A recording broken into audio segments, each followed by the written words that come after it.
Buenos días, buenas tardes, buenas noches, depende del horario en el que nos estén escuchando, el país en el que nos estén mirando o depende de lo que quieran. Hola Lau, ¿cómo va? ¿Qué haces, Maru?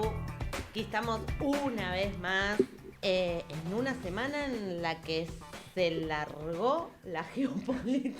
El mapa político argentino, dificilísimo. Dificilísimo, hay que ser cartógrafo para entenderlo. But, pensando, vos viste que tuvimos a un montón. Tuvimos a muchos. ¿Cómo era? Un 20 los tuvimos, un 70 los llamamos y el otro 30 no obstante, no los un conocíamos. montón de los que estuvieron que todavía no sabían, ahora están y están en re buenos lugares. O sea, este programa Somos como suerte. las Mirta de las pasos, de las próximas pasos. Sí, ya otra vez, ya hicimos el chiste una vez. Ni las Mirtas ni las Juanas. Somos un híbrido. In the middle. A ver, estuvo Ocaña, que no sabía. Bueno, Martín Tetaz. Estuvo Martín Tetaz y está ahí con Vidal, juez. Margarita Stolbizer. Margarita Stolbizer el año pasado. Fernando Iglesias. Nos olvidamos, pero eran un montón. Bueno, pero hoy, ¿a quién vamos a tener? Porque seguimos, nos subimos este año al año electoral y es un año caracterizado por entrevistas más políticas, más económicas, describiendo un poco la actualidad que estamos atravesando los argentinos. Y como es toda la actualidad, hoy tenemos política y vacunas. ¿A quién tenemos? Hoy tenemos entrevista con el precandidato a diputado, Juan José Gómez Centurión, por un lado, y por el otro lado tenemos al doctor Conrado Stoll, hablando un poco de la situación sanitaria, vacunas, etcétera. O sea, tenemos una columna de salud que son mi debilidad. Son la debilidad de Maru. Clarísimo, como siempre, Conrado Stoll viene charlando sobre estos temas hace ya mucho tiempo. Desde que arrancó la pandemia, te diré. No mucho más para agregar, ¿verdad? No, vamos a ver las dos notas que son interesantes. Ya vamos a redes, que son @reinventadosok, en Facebook, Twitter e Instagram, donde vamos a estar subiendo material durante todos estos días, las cápsulas del tiempo, etcétera. Blenvivo.com para ver el horario en el programa central por streaming, o lo pueden ver en YouTube. También se estrena el viernes a las 22 en el horario central y pueden ver en el momento que quieran este programa y todos los programas anteriores y todos los programas de la radio. Una temporada para no perderse, te diré. Sí. Ay, Milei también tuvimos. A Milei, expert. Es la niebla post-COVID. Es la niebla post-COVID, tal cual que por osmosis. Por osmosis yo también la tengo. Bueno, me parece que no mucho más para agregar. ¿Vamos a ver el programa? Vamos a ver el programa.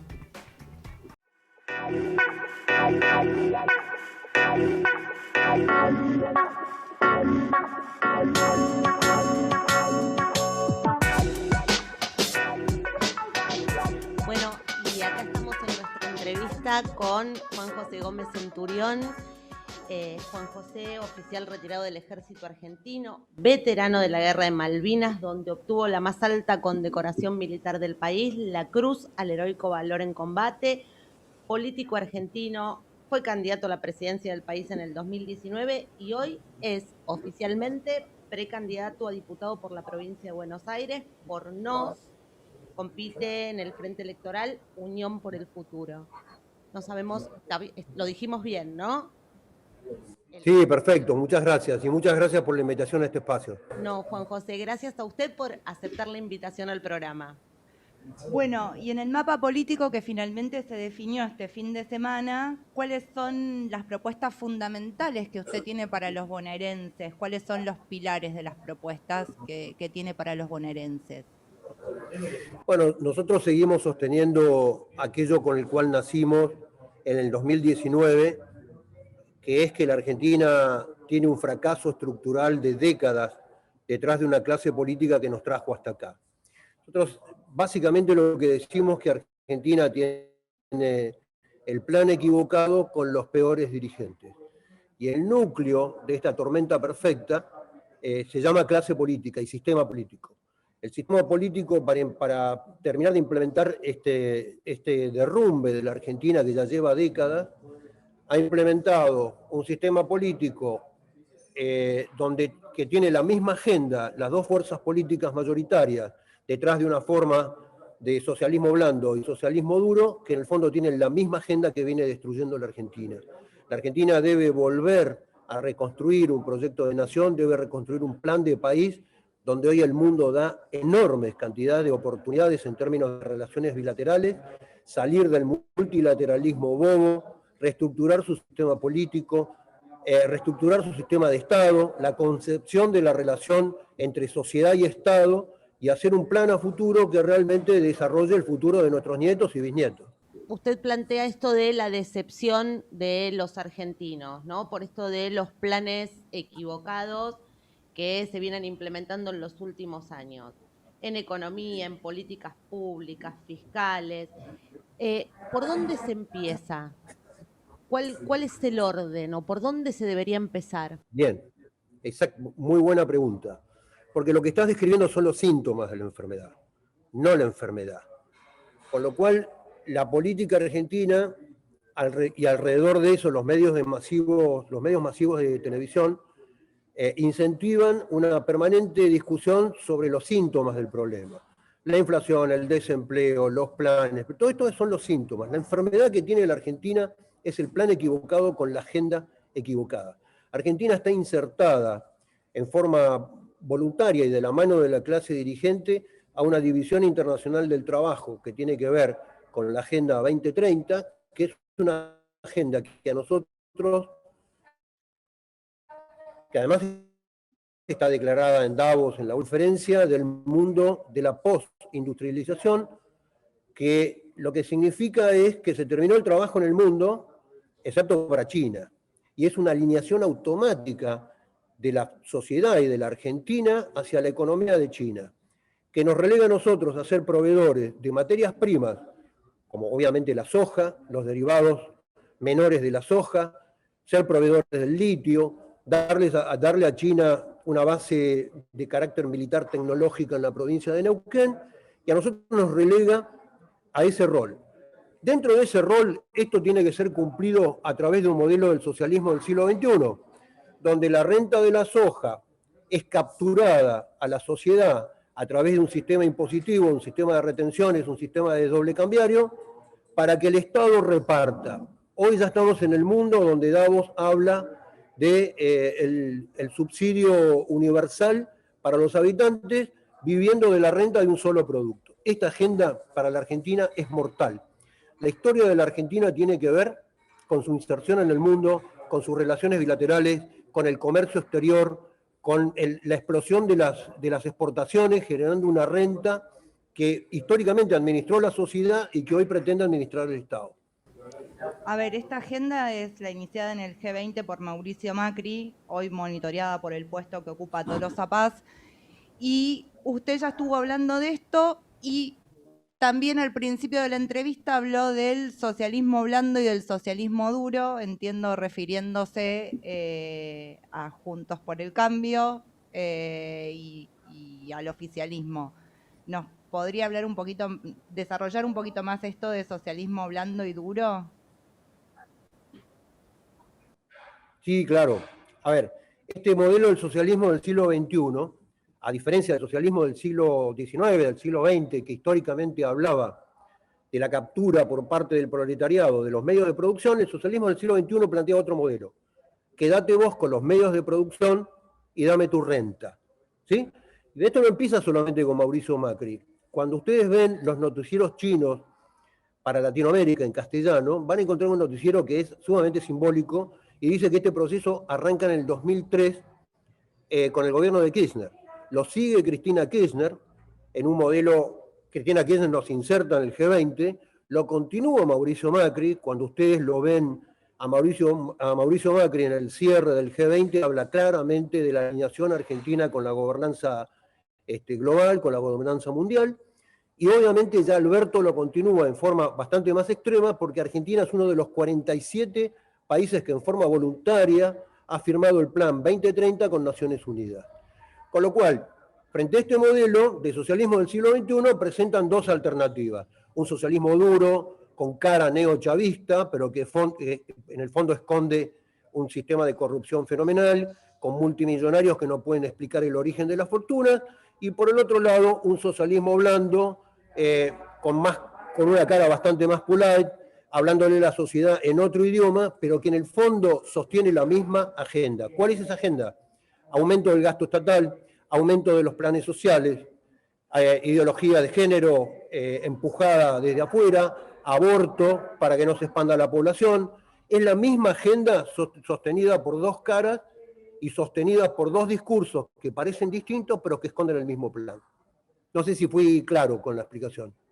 No, a ver, en esto último, centrémonos, esto de dos caras, porque en líneas generales cuando se lo escucha habla de esto, de como las dos fuerzas, de alguna manera, el oficialismo y Juntos por el Cambio, juntos, en esto de lo parecidos. Y de hecho, usted se fue del PRO en el 2019 con decepción.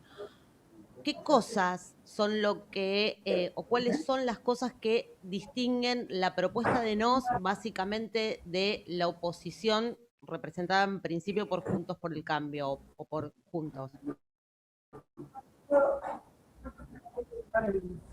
Nosotros lo que decimos es que la Argentina no se arregla con un buen plancito económico, ni con un buen plancito monetario, ni con un acomodamiento transitorio con un plan de alguna de las variables.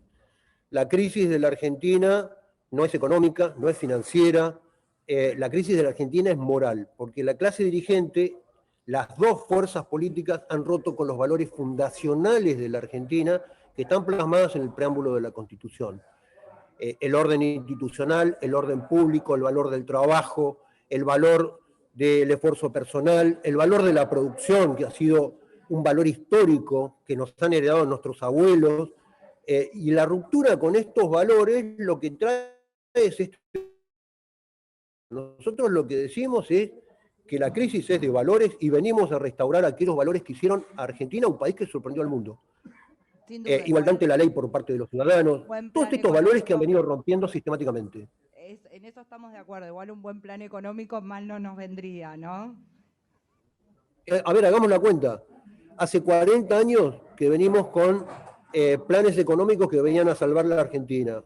Arranquemos desde Alfonsín con el plan Primavera para acá y ha sido la misma fórmula de monetarismo, de volver intentar arreglar desde lo monetario o desde lo económico un país que sufre una estructura grave de plan y una estructura grave de valores.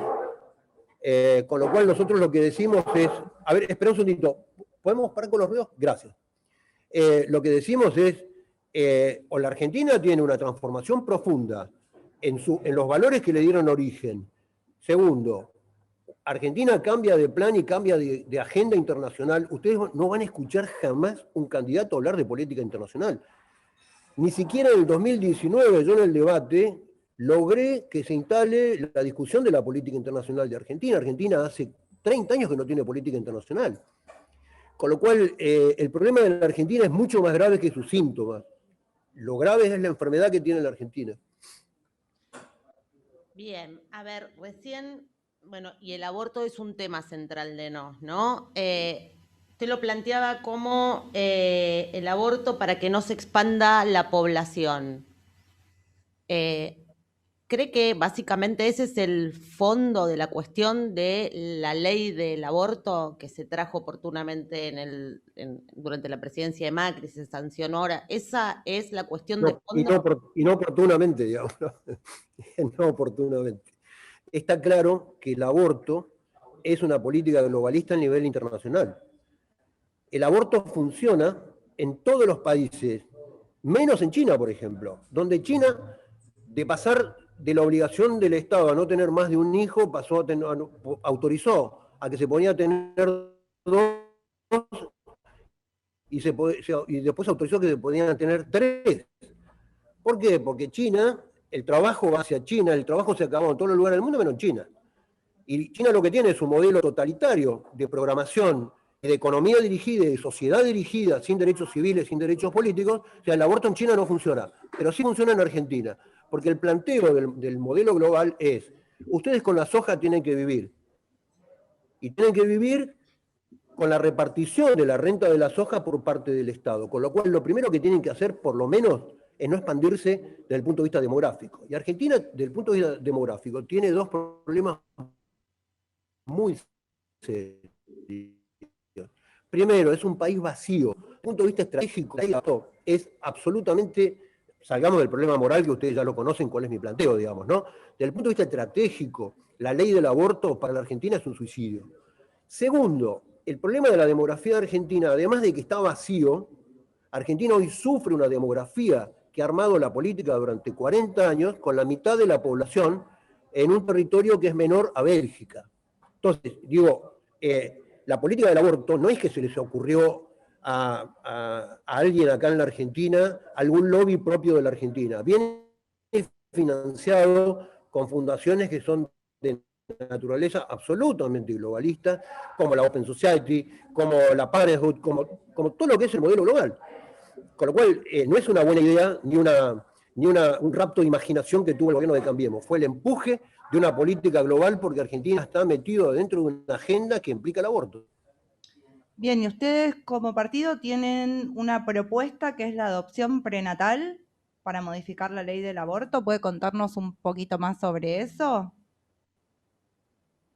Sí, pero a ver, lo que nosotros creo que en el 2019 hemos sido muy claros lo que significa en la Argentina, en el sistema de valores de la Argentina, en el sistema jurídico de la Argentina, que la vida del niño por nacer sea de valor relativo. Eso pone a todos los habitantes de la República en un sistema de vida que tiene un valor relativo. El año que viene, que no es un año electoral, van a ver que viene la ley de la eutanasia. Entonces, lo que nosotros decimos es que la problemática, la ley del aborto en la Argentina estuvo disfrazada de defensa de todas aquellas mujeres que estaban en crisis o tenían algún conflicto con su maternidad por el origen de la maternidad, por violación, por abuso, etcétera, etcétera. Nosotros lo que decimos es que hay una solución alternativa a toda esa temática que además contempla la solución de un montón de familias que por una ley de adopción que es cavernícola en la Argentina, no pueden solucionar,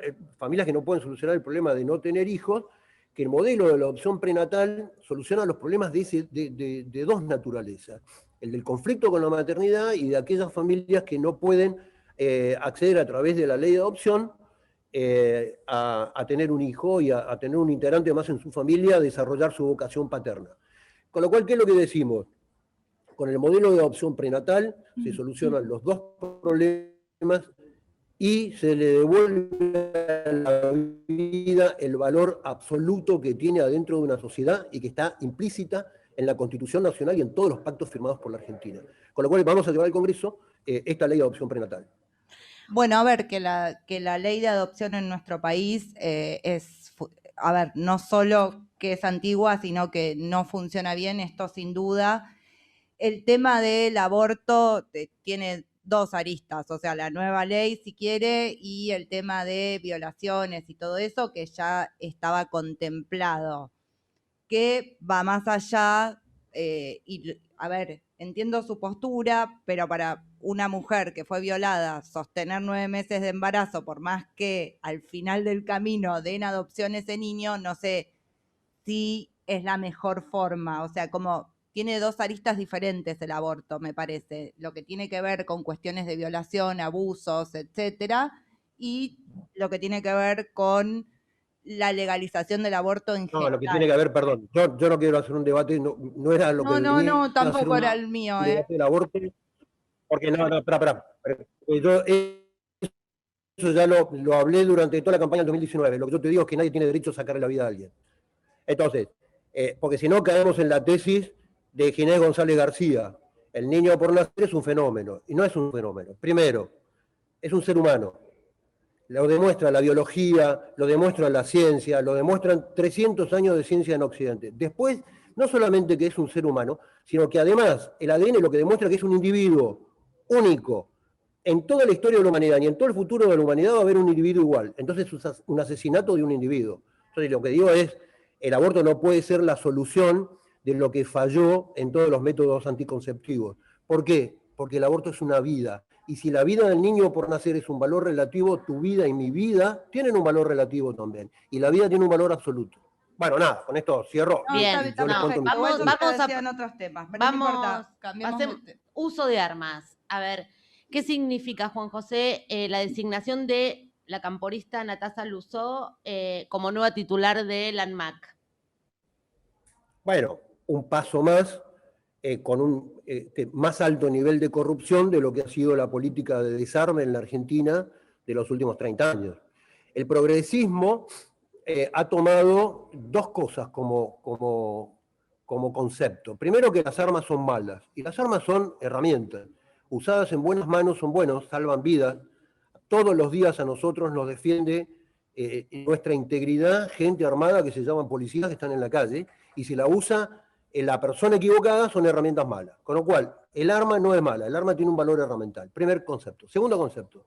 Lo que ha hecho el progresismo durante 40 años con estos planes de desarme es desarmar al ciudadano honesto, al legítimo usuario, aquel que puede comprobar que tiene un sistema de vida, que está, que paga impuestos, que puede ser monitoreado a través del sistema de inteligencia más profundo de la Argentina, que es la FIP, y lo ha convertido en un sujeto sospechoso. El legítimo usuario es un ciudadano argentino que hace uso del derecho constitucional de armarse en defensa de la patria, y es un valor constitucional.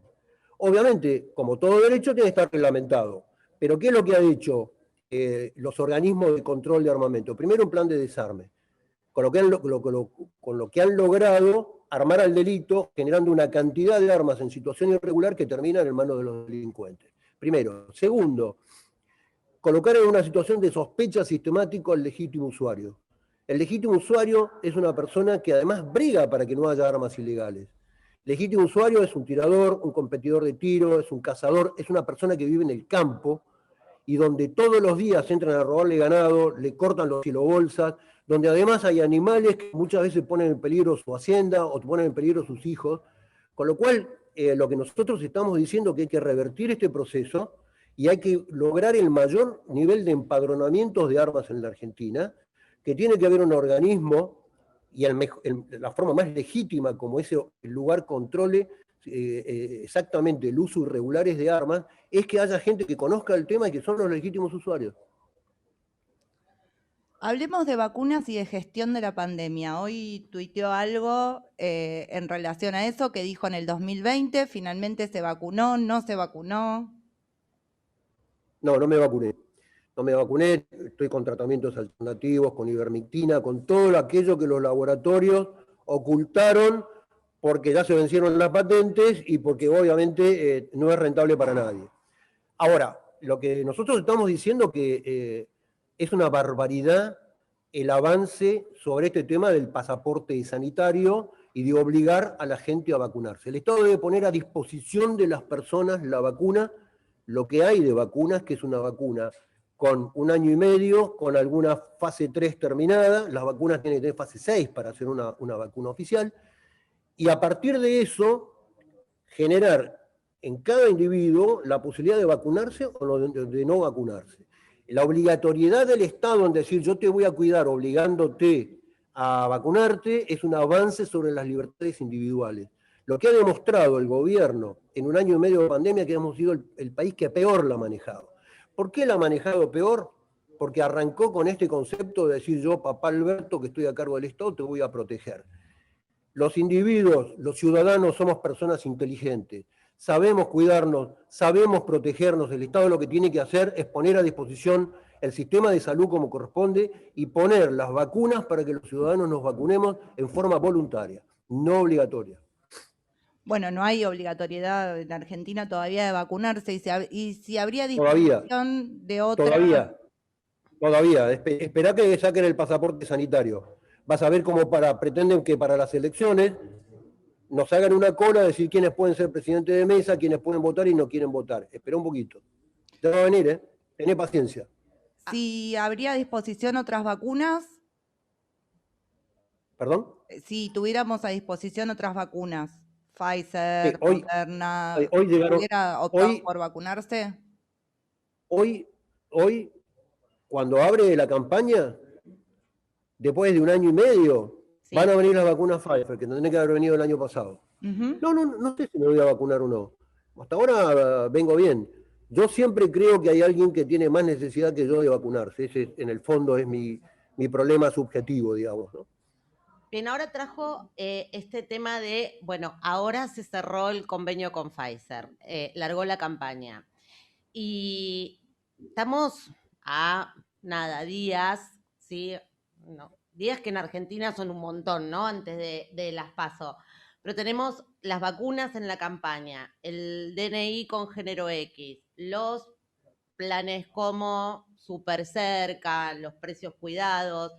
¿Cree que el oficialismo puede o tiene chances en función de cómo viene gestionando desde que arrancó el gobierno prácticamente la pandemia de superar o mejorar en algo la imagen de acá de cara a las PASO en principio?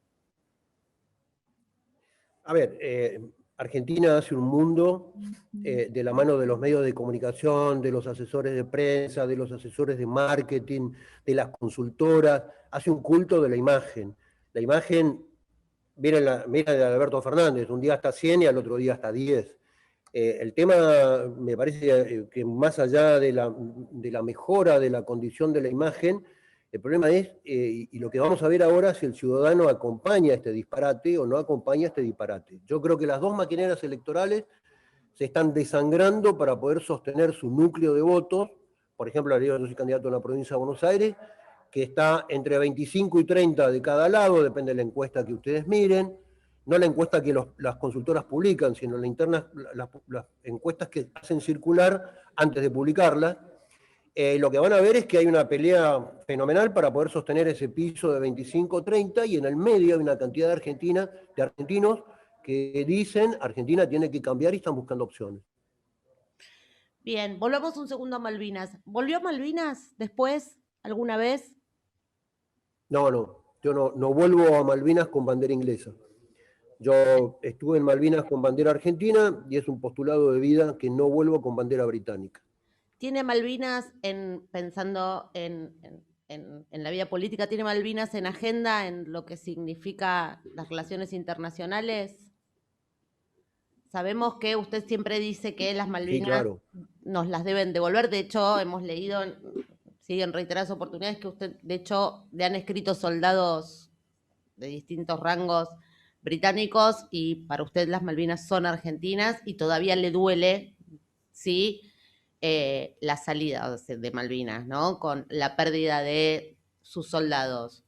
¿Está en agenda, lo tiene en agenda el tema Malvinas? Sí, claro. Malvinas es un factor estratégico para el futuro de la Argentina, no solamente por el valor emocional, por los derechos que nos asisten, por su condición geográfica, por un montón de cosas, por su herencia histórica.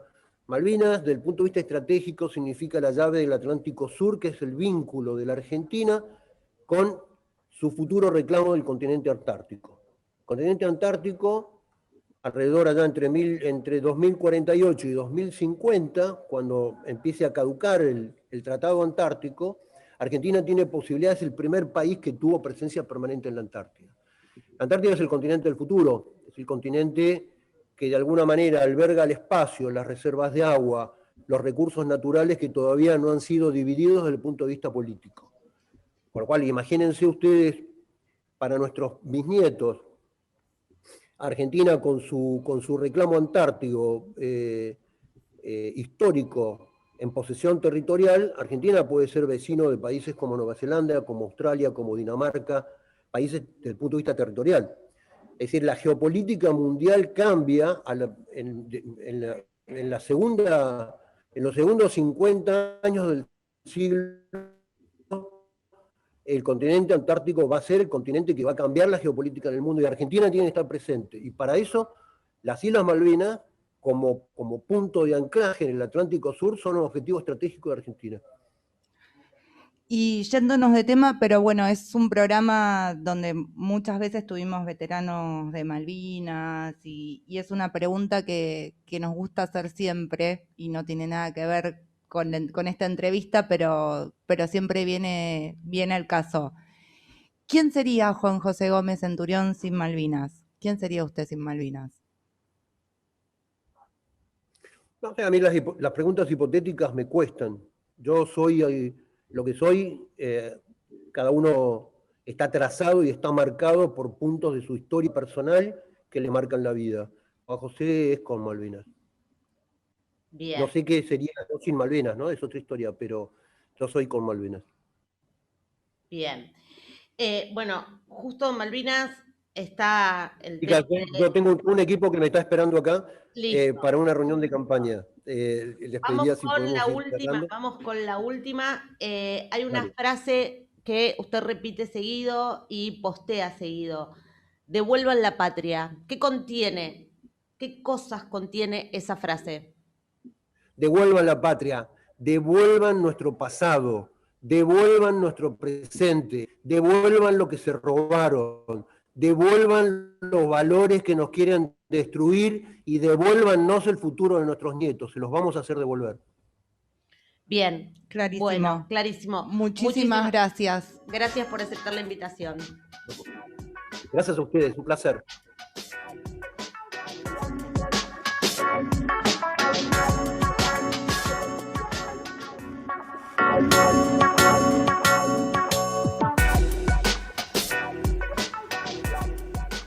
Hoy tenemos el gusto de tener al doctor Conrado Stoll, que desde el inicio de la pandemia está como poniendo luz en las diferentes cosas que van pasando y que van sucediendo. Muchas gracias, doctor, por aceptar la invitación y un lujo tenerlo con nosotras.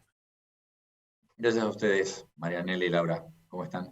Muy bien, Doc. Y como para arrancar, bueno, venimos de un fin de semana anterior en el que participó de un debate, un cruce complicado con el ministro Trota, de alguna manera poniendo en palabras usted lo que pensamos un gran número de argentinos, ¿sí? El manejo de la pandemia, que es como pareciera imposible separarlo de lo político. ¿Qué es lo que tiene para decirnos al respecto de esto? Primero, que es imposible separarlo de lo político, está bien eso. Segundo, que vale la pena recalcarlo. Discutir con vehemencia es muy distinto que algunas discusiones con groserías o falta de respeto que escuchamos muy frecuentemente en la política. Y no tiene nada de malo. Él tiene una visión que yo confío y creo que él la tiene. Y yo conozco datos que me parece muy importante que la audiencia conozca para entender el manejo de la pandemia. Se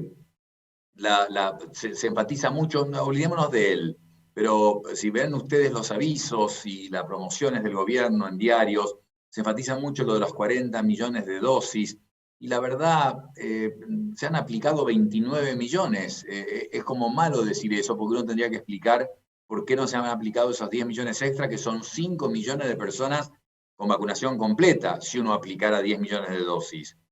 Más allá de eso, de cuántas dosis hay, está también el ritmo, porque yo puedo tener 100 millones de dosis, pero si me tomo un año y medio para darlas, no sirve.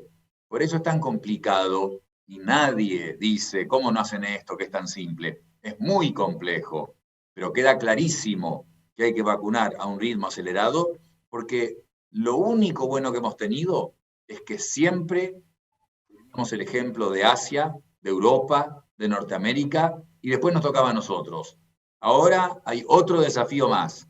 Hemos visto lo que hizo Delta en la India y Nepal.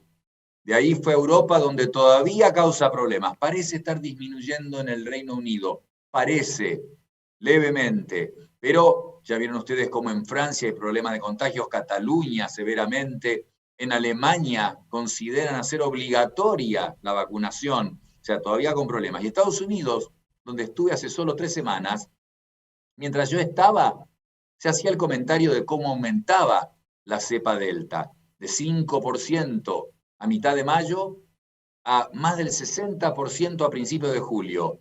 ¿Cuál es la situación hoy? Casi 90%, un aumento significativo de las infecciones, 70.000 por día, hacía meses que no tenían eso, 70.000 por día, y empiezan a haber hospitalizaciones y algunas muertes, por supuesto que fundamentalmente en el grupo de no vacunados. Entonces, en un mismo país, ven enormes diferencias entre los estados que tuvieron una vacunación muy alta, como Vermont, que fue el que más vacunó en todo el país, y los que tienen vacunaciones retrasadas. Han nombrado Arkansas, Nevada, Missouri, Mississippi, donde ven mucho más efecto de esta cepa, de esta variante Delta. Entonces, estamos viendo todo eso, pensemos, ese era mi argumento el otro día, ¿qué vamos a hacer diferente? Porque testeamos poco. Vacunar, no vacunamos rápidamente. Sí, 350.000 hace pocos días. Tienen que ser 500.000 por día, todos los días, sábado y domingo incluido, aceleradamente. Y así como vino esto, que fue una donación, lo de Moderna, tenemos que comprar Pfizer y Moderna y todas las vacunas que se puedan, además de la apuesta que hicimos a la vacuna rusa y chinas. Doctor, hablemos un poco de la variante Delta. Usted estuvo en Estados Unidos, de hecho hay mucha gente que no puede entrar al país, creo que a usted se le complicó un poco volver, con el argumento de frenar la entrada de la variante Delta. ¿Cree que achicar el cupo de gente que ingresa del exterior es una forma de impedir que entre la variante Delta o es como tapar el sol con la mano? ¿O la variante Delta ya está circulando? Sí, tapar el sol con la mano es una metáfora buena, lo he dicho varias veces. En un país con las características de diseminación viral como el nuestro, en que es alta, aunque está bajando ahora, pero tenemos una diseminación muy alta. Fíjense que yo celebro 12% de positividad de los testeos que hubo en el último día, en el último registro.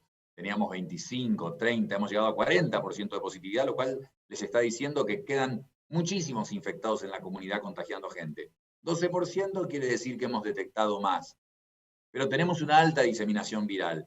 Entonces cortar los vuelos no tiene sentido. Una cosa es que me dijeran Reino Unido, que tiene una gran relación con la India, histórica, bueno, y no los cortaron y tuvieron el problema que tuvieron. En un par de meses, esa variante Delta generada en la India era el 90% de las infecciones en el Reino Unido. En Estados Unidos, que hay menos ingreso directo, imaginen usted los aeropuertos que tiene y las conexiones de Estados Unidos, pero era menos intenso que lo del Reino Unido, Delta, por esa razón, y quizás alguna otra biológica también, tardó 6 meses en hacer lo que hizo en el Reino Unido. Entonces, aquí, con la diseminación que tenemos, los vuelos que había usualmente, los que había antes, no digo, yo he dicho que yo los duplicaría o los aumentaría, pero los que habían originalmente no haría diferencia. Si tuviéramos conexiones con la India, si ustedes me dicen limitar o cancelar vuelos con Brasil, con Colombia, con países latinoamericanos que tienen un problema muy serio, también razonable. Y el último escenario que les digo, si fuésemos Nueva Zelanda, que hace ya, no sé, 160 días que no tiene circulación comunitaria del virus, también les diría razonable. Mi casa está impecable. Yo no voy a dejar que entre alguien ni siquiera con zapatos puestos, porque está perfecta. Ahora, si yo tengo humedades, pisos rotos, suciedad, no hace mucha diferencia que alguien entre o no con zapatos. Pensando en el costo de la gente que se ha quedado allí, la verdad que no tenía sentido cancelar. Y además, lo que hemos dicho, viene gente vacunada. Es raro que alguien vuelva a Estados Unidos y no haya recibido una vacuna, que son las mejores vacunas, dejándole el lugar a otro argentino para las que tenemos acá. ¿Hay suficiente igual, se dice, secuenciaciones genómicas como para saber si hay variante Delta o no circulando? ¿Se hacen secuenciaciones de ese tipo? Sí, qué títulos y qué palabras se usan. ¿Lo dije hemos bien aprendido. igual? No sé. Está muy bien lo que has dicho. Secuenciación genómica es algo muy importante. Creo que ahí se congeló un poquito, pero si me oyen, sigo. Perfecto. La secuenciación genómica dice la característica específica del virus para saber qué variante es. Y así uno sabe que tiene, en Estados Unidos llegaron a tener 3. Había una variante de California, una variante de Nueva York y la variante 117 o alfa del Reino Unido. ¿Cómo se sabe eso? Por lo que estás preguntándome ahora, Marianela. Se hacen estudios que se ve toda la secuencia de genes y entonces podés saber específicamente de qué virus se trata, de qué variante se trata. El Reino Unido, uno de los que más secuencia en el mundo, 60% de todos los infectados son secuenciados. En Estados Unidos también hay secuenciación alta y en muchos países de Europa. En Islandia, a todos. En Uruguay, En 2020, cuando no era tan crítico lo de las variantes, secuenciaban el 20% de los infectados para saber qué variante tenían. Entonces, aquí siguen teniendo la misma importancia, porque vos querés saber cómo se está diseminando, pero se secuencia muy poco. Yo no te puedo decir el número exacto porque no lo he visto publicado, pero es una proporción muy baja. De hecho, hablan de una sola institución que secuencia y pareciera que fundamentalmente es de la gente que viene de afuera. No dudo que algunos de los comunitarios están secuenciando para saber si Delta se desplaza, pero cuando vos leías en Estados Unidos cada semana, esta semana 5%, esta semana es 10% el Delta, esta semana 23%, así lo iban anunciando. ¿Por qué? Porque secuencian una enorme proporción de todos los infectados del día y con eso saben a qué velocidad se está diseminando esa nueva variante que eventualmente entra a los países y va a reemplazar a la previa. Puede tardar más o menos, sería excepcional que no llegara y que no reemplazara a que estaban previamente en ese lugar. Bien, ahí dijo dos cosas. Primero una consulta. Digo, yo tuve COVID, hace ya 10 días tengo el alta. Técnicamente hay alta chance de que yo no haya sido, o sea, mi análisis no haya sido secuenciado, no sabemos si tuve Delta o no. Y esto le pasa a gran número de los argentinos. Exacto, exacto. Es La eso mayor lo parte que de los estudios no se secuencian, no sabes con precisión a qué velocidad se disemina la variante. Bien, y hablando, recién hablábamos, lo decía usted, esto de no se puede separar de alguna manera de lo político. Hoy lo escuchaba hablando con Majul de que la verdad es que no puede decirlo usted si va a ocurrir o no esto de la tercera ola, ¿sí? Hasta acá todo lo que ha ocurrido en Europa nos termina pasando. No obstante, el discurso de cara a las elecciones pareciera ser que vamos a tener una primavera felices, todos vacunados, sin registrar ni siquiera el número de personas fallecidas. Realmente, tenemos chances de que el escenario que ocurre en el resto del mundo nos llegue a nosotros aún con mayor gravedad por la demora, si queremos, en cumplir las dos vacunas, con las dos vacunas.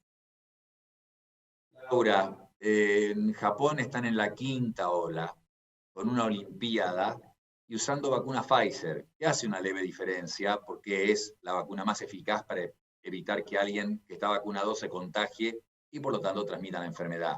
Y están en una quinta ola.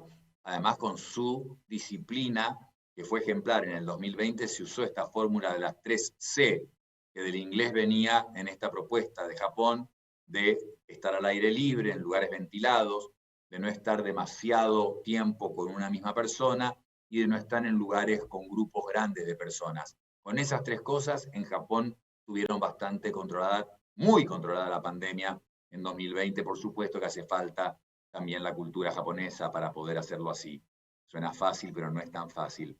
Ahora, Laura, ¿cuáles son las probabilidades de que en la Argentina, donde ya se detectó Delta, aunque se dice que no se detectó aún diseminación comunitaria, pero ya está Delta en la Argentina? Acordate que en marzo del 2020 un señor vino de Milán y después ya sabés lo que pasó el resto de la historia. Por supuesto que no fue un señor de Milán. Yo tengo evidencia de personas que en febrero ya habían tenido COVID en la Argentina por los síntomas que tuvieron, por muchas razones. Los contactos que habían tenido habían venido de Europa. Por muchas razones sabemos con certeza que en febrero y quizás enero hubo COVID en la Argentina, pero esto no es provocativo, esto es una obviedad que sería hasta fácil de confirmar. Pero quiero decir que una vez que entra al país, la probabilidad de que no puede diseminarse más lentamente. Yo te decía, Estados Unidos tardó más porque había varias otras variantes, 320 millones de personas contra 67 millones en el Reino Unido. Distintas razones pueden hacer que se disemine más rápidamente o menos. Aquí en la Argentina tenemos mucho P1, Manaos probablemente, más que otras variantes originales. Entonces, eso puede llegar a retrasar algo. Pero la probabilidad de que Delta no se disemine generaría un trabajo para publicar científico. Lo digo con contundencia, seriamente. Tendríamos que, se publicaría en el mundo que en la Argentina Delta no se diseminó. Si no sucede eso, y sucede lo que sucedió en todo el resto del mundo, y Delta se disemina, en los próximos 3 meses vamos a ver las consecuencias. Y las consecuencias van a depender, como vos bien decís, de la vacunación fundamentalmente. Porque el mensaje es este. Si Estados Unidos, Israel y el Reino Unido con la amplitud de vacunación que han tenido, tuvieron problemas, no hablemos ya de la pandemia de los no vacunados, de la que se marca en Estados Unidos. Si tuvieron problemas con gente con doble dosis de vacuna y las mejores vacunas del mundo, imaginemos regiones que no están tan vacunadas. Un extremo es la India, 1.400 millones de personas, sin ningún tipo de recursos ni cuidados, sin vacunación, deben haber tenido 3 millones de muertes, como se ha publicado en alguna revista. No lo dudo. Ese es el extremo de lo malo. Bueno, acá nos están avisando, hay vacunas, 13% de la población vacunada, deberíamos llegar rápidamente a 30, 40% o más de doble dosis. Y fíjate vos que vacunando 500.000 personas por día, podés, porque en un mes vacunás 15 millones de personas.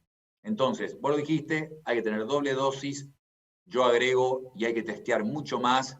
Lo de la secuenciación, si queréis, es muy complejo, dejémoslo, que avance Delta y detectemos a los infectados testeando mucho, vacunemos aceleradamente, y eso es lo que podría amortiguar el impacto de Delta en la Argentina.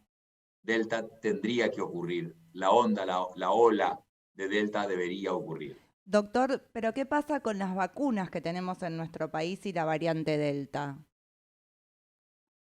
Mirá, Marianela, buena pregunta. Y vale la pena repetir esta frase que se ha dicho tanto, ¿no?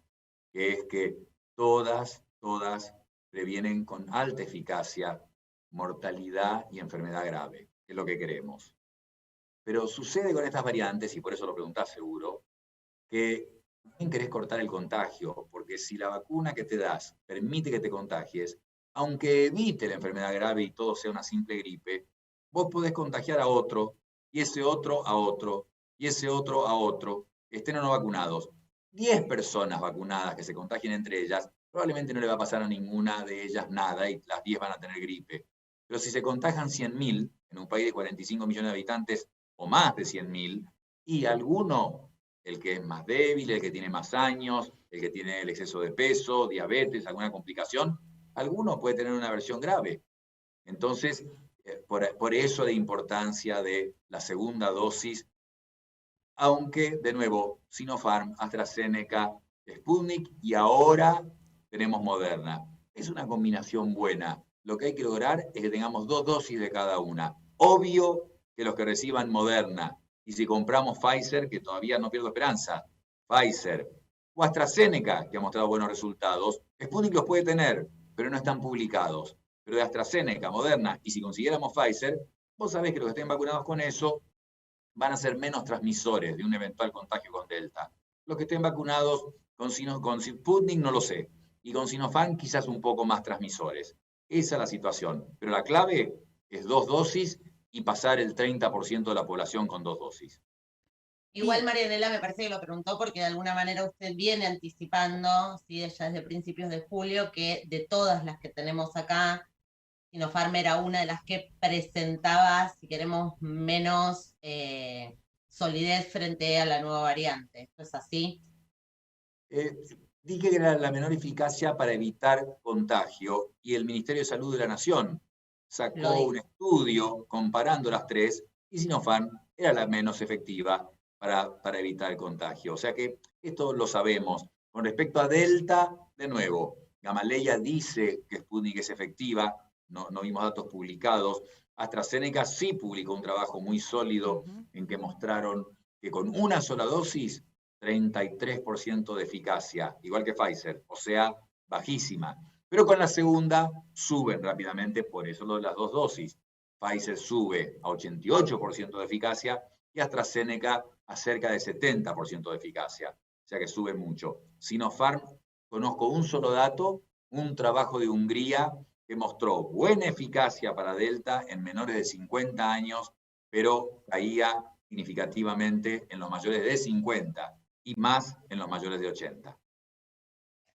Bien, bueno, y como para, ir cerrando, si no le robamos más tiempo, el pasaporte sanitario, esto que parece que se implementa para el ingreso a determinados lugares, ¿cree que puede ser efectivo esto de alguna manera incentivar, en el incentivo que más gente se vacune, y esto de permitir que personas ingresen a determinados lugares mostrando el carnet de vacunación? Me imagino que Macron lo pensó muy seriamente antes de pasar el disgusto que ahí tiene a los casacas amarillas y a antivacunas, quejándose antes de imponer este uso. Pero la verdad que sí, se han hecho algunos experimentos, en el Reino Unido han hecho varios experimentos con fiestas para chicos, jóvenes, conciertos y fiestas, música, con DJs, entrando de 5.000 personas o más, con doble vacunación y viendo qué pasaba, les hacían testeo a todos y realmente la diseminación fue baja, aún eventos como esos que son muy contagiadores. Más diría yo que a mí me preocupaba Wimbledon, que uno veía bastante lleno el estadio, los estadios, y bueno, no pasó nada que sepamos, aunque toda la comunidad científica ha criticado un poco esta liberación de restricciones de Boris Johnson en el Reino Unido. Pero la respuesta es, suena muy razonable que las personas muestren su doble vacunación para poder acceder a distintos lugares. La verdad que todos, lo mismo, vos no estás más tranquila si entras a un lugar con personas y tienen máscara. La verdad que es razonable que a esta altura las personas que entendemos un poquito de esto, hemos leído y vimos lo que pasó en el mundo, estamos más tranquilos si vemos que las personas tienen máscara. Si sabemos que tienen doble vacunación, tenés que estar más tranquilo. Han propuesto para vacunación simple en algún lugar, Italia lo está haciendo así, en Estados Unidos en algunos lugares propusieron vacuna doble y es negativo del día, si querés entrar a ciertos eventos en que hay mucha gente, o sea, no alcanza solo con la doble vacunación. Y recordemos que Fauci ha dicho que además de la doble vacunación, volvamos a los barbijos. Acaba de decir Fauci, después de que el 4 de julio se celebró la independencia del país y la independencia del virus, volvieron atrás en Estados Unidos, empezando por Los Ángeles, uno de los condados más grandes del país, que tuvo una gran cantidad de contagios por la cepa Delta, volver a los barbijos. Así que lo del pasaporte es razonable. Lo que sí, el último punto, Laura, es si vos estás en un país o en una región con muy baja vacunación, ahí pierde un poquito el sentido. O sea, obviamente va a ser una franja muy baja de la gente la que va a poder tener ese pasaporte si son pocos los que tienen la vacuna. El pasaporte como concepto parece una idea razonable, nos da tranquilidad sin que nos liberemos, ¿no? Ya nos hemos dado cuenta que doble vacunación, barbijo, distancia, ventilación de todas formas para protegerse ahora. Doctor, le hago una última pregunta, que es mi pregunta favorita de los médicos que pasan por este programa. Lo llevo a noviembre, diciembre 2019. ¿Se imaginó que iba a pasar todo esto? ¿Cabía en su imaginación? Pensé que me ibas a preguntar como el periodista al señor de Lombardía del norte de Italia, que le preguntó, acordate que fue devastada esa zona de Italia al principio, ¿no? En marzo, febrero, abril del 2020. Y le preguntó qué haría si empezara de vuelta. Y el hombre le dijo, haría caso, porque evidentemente advirtieron y la gente en Bérgamo, por ejemplo, fueron al partido de Atalanta-Valencia y se contagió media ciudad de Bérgamo y han tenido miles de muertos. Haría caso. Pero vos me preguntaste si yo podría haber pensado esto y te voy a decir la verdad. Cuando un colega tuyo me preguntó un poquito antes, en agosto, septiembre, con respecto a la Navidad, le dije fuertemente y se rió en cámara que no íbamos a tener una Navidad normal. Ahí me era claro que el 2020 no terminaba bien y que íbamos a tener que seguir, no porque terminara muy malo con muchas muertes, pero porque íbamos a tener que seguir preocupándonos por el virus y cuidándonos y que no íbamos a celebrar una Navidad normal. Me quedaba claro. Ahora vos me decís si yo en agosto, septiembre, octubre hubiese pensado que en julio del 2021 íbamos a seguir en esto, cuando yo sabía que Moderna había empezado su estudio de vacuna a principios del 2020, ya tenía la secuencia del gen y empezaron a hacer la vacuna, que ya los estudios de Pfizer, que el presidente Trump, con lo mal que manejó la pandemia, pero en julio ya había dado $1.200 millones a Pfizer para comprar dosis de vacunas. Vos me preguntás si yo hubiese pensado que en julio vamos a estar como ahora, que estamos enfrentando las cosas casi como en el 2020, con la ayuda enorme de las vacunas, pero estamos aislados, sin poder contactarnos. Acá estamos con ustedes hablando a través de un Zoom. No lo habría pensado jamás. No lo habría pensado. Y si extendés la pregunta, sí vuelvo a pensar que la Navidad de 2021, especialmente en regiones como la nuestra, no va a ser normal. Pero sí tengo la esperanza que para el 2022, con la ayuda de los países con más dinero, se hizo un cálculo muy interesante en que sería la mejor inversión que harían los países de altos ingresos en dar una cantidad de plata, hablaron de $50.000 millones, para que el mundo emergente pueda ser vacunado más rápidamente. Porque la única forma en que esos países de altos ingresos estén bien en el futuro, es que todos los países estén bien. Y evidentemente a muchos de los emergentes les cuesta mucho salir, les cuesta más que a ellos salir de esto. Así que para un 2022 más normal, espero que recibamos ayuda y que todo siga, que ya hayamos aprendido mucho y bueno, aceleremos vacunación, testeemos más, tendremos un año más normal. Ojalá. Doc, es un placer escucharlo siempre, un placer escucharlo esta vez en nuestro programa. Gracias por aceptar la invitación. Gracias a ustedes por llamar, espero que ayude. Muchísimas gracias. Siempre.